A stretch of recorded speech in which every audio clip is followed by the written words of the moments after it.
తెలంగాణ రాజకీయాల్లో మరో కీలక పరిణామం చోటు చేసుకుంది. వరంగల్ జిల్లాకు చెందిన సీనియర్ నాయకుడు, మాజీ ఎమ్మెల్యే ఆరూరి రమేష్ సంచలన నిర్ణయం తీసుకున్నారు. బీజేపీకి షాక్ ఇస్తూ ఆ పార్టీ సభ్యత్వానికి రాజీనామా చేశారు. ఆయన తిరిగి బీఆర్ఎస్ పార్టీలో చేరడం రాజకీయ వర్గాల్లో చర్చనీయాంశంగా మారింది. బీజేపీలో చేరినప్పటి నుంచి ఆశించిన స్థాయిలో ప్రాధాన్యత లభించకపోవడం, స్థానిక రాజకీయ సమీకరణాల నేపథ్యంలో ఆయన అసంతృప్తితో ఉన్నట్లు తెలుస్తోంది. గతంలో బీఆర్ఎస్ ఎమ్మెల్యేగా పనిచేసిన ఆయనకు ఆ పార్టీ శ్రేణులతో మంచి సంబంధాలున్నాయి.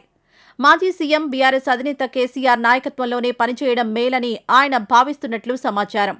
త్వరలో స్టేషన్ గన్పూర్ నియోజకవర్గానికి బైపోల్ జరిగితే మాజీ ఎమ్మెల్యే ఆరూరి రమేష్ను రంగంలోకి దింపుతారని ప్రచారం సాగుతోంది.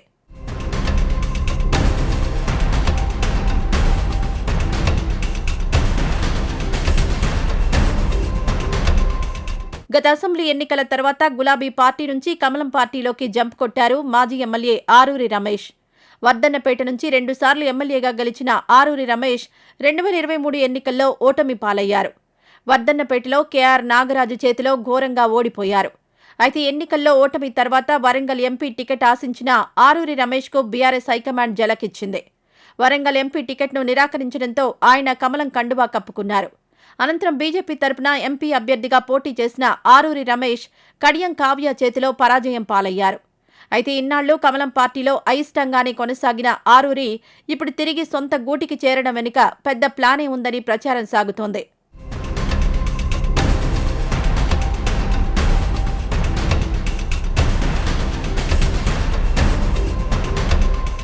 ఇదిలా ఉంటే స్టేషన్ గన్పూర్ నియోజకవర్గంలో ఉప ఎన్నికలకు అవకాశాలు కనిపిస్తున్నాయి. స్టేషన్ గన్పూర్ ఎమ్మెల్యే కడియం శ్రీహరిపై వేటు పడే అవకాశం ఉందనే టాక్ వినిపిస్తోంది. ఇదే జరిగితే మాజీ ఎమ్మెల్యే రాజయ్యను అభ్యర్థిగా ప్రకటించి ముందుకు వెళ్లలేని పరిస్థితి. ఎందుకంటే మాజీ ఎమ్మెల్యే తాటికొండ రాజయ్యపై అనేక ఆరోపణలున్నాయి. గతంలో రాజయ్య కొందరు మహిళలతో అసభ్యంగా ప్రవర్తించిన అనేక వీడియోలు సోషల్ మీడియాలో సంచలనం రేపాయి. ఇప్పుడు రాజయ్యను అభ్యర్థిగా ప్రకటించి ఎన్నికలకు వెళ్తే పరాభవం తప్పదని భావిస్తున్నారట. అందుకే ఆరూరిని తిరిగి పార్టీలోకి చేర్చుకున్నారని తెలుస్తోంది. ఒకవేళ బైపోల్ ఖాయమైతే మాత్రం ఆరూరి రమేష్ను స్టేషన్ గన్పూర్ అభ్యర్థిగా ప్రకటించే అవకాశాలే ఎక్కువగా ఉన్నాయని గులాబీ పార్టీ వర్గాల్లో జోరుగా ప్రచారం సాగుతోంది. మరోవైపు మున్సిపల్ ఎన్నికలకు ముందు ఆరూరి చేరిక కారు పార్టీకి కొత్త ఉత్సాహాన్ని నింపుతోంది. మరికొందరు నేతలు కూడా ఆరూరి బాటలోనే కారు పార్టీలో చేరేందుకు రెడీ అయ్యారని ప్రచారం జరుగుతోంది.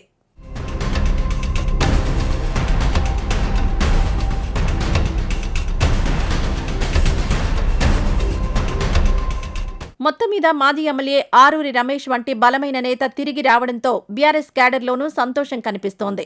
గతంలో ఆరూరి రమేష్ వర్ధన్నపేట నియోజకవర్గం నుంచి బీఆర్ఎస్ తరపున ఎమ్మెల్యేగా పనిచేసిన అనుభవం ఆయన సొంతం. అటు సుదీర్ఘకాలం పాటు గులాబీ పార్టీలో పనిచేశారు. బీఆర్ఎస్ వరంగల్ జిల్లా అధ్యక్షుడిగాను పనిచేసిన అనుభవం ఉంది. ఆయనకు బలమైన క్యాడర్ కూడా ఉంది. రాబోయే రోజుల్లో తెలంగాణలో మరికొందరు నేతలు కూడా పార్టీలు మారే అవకాశం ఉందని రాజకీయ విశ్లేషకులు భావిస్తున్నారు. ఆరూరి రమేష్ నిర్ణయంతో బీజేపీ తన పట్టును కోల్పోకుండా ఎలాంటి చర్యలు తీసుకుంటుందో చూడాల్సి ఉందని అంటున్నారు.